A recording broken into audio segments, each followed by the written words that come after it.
खबर शामिल करते हैं चमन से हमारे नुमाइंदे हबीबुल्लाह अचकज़ई की इस रिपोर्ट में। चमन में पाकिस्तान मुस्लिम लीग यूथ विंग का मरकजी सदर सैयद बिलाल मुस्तफा शिराजी की हिदायत पर 23 मार्च यौम पाकिस्तान के हवाले से एक एहतजाजी रैली यूथ विंग के सूबाई जनरल सेक्रेटरी बरात जान की क़यादत में निकाली गई। रैली मुर्गी बाजार से शुरू होकर शहर के मुख्तलिफ शाहराहों से होते हुए ताज रोड पर इख्तिताम पजीर हुई।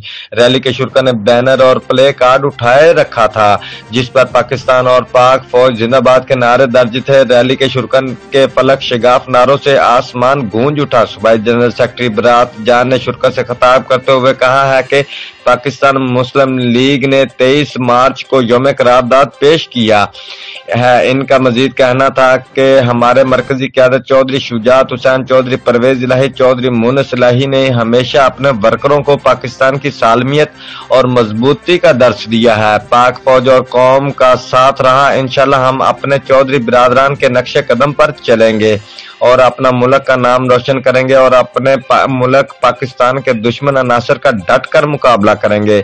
आज हम दुनिया को ये दिखाना चाहते हैं कि हम अपने पाक फौज के साथ शाना बशाना खड़े हैं। और आखिर में मुल्क की सालमियत के लिए दुआ की गई। Report Habibullah Achakzai, bureau chief, Geo express news, Qila Abdullah, चमन।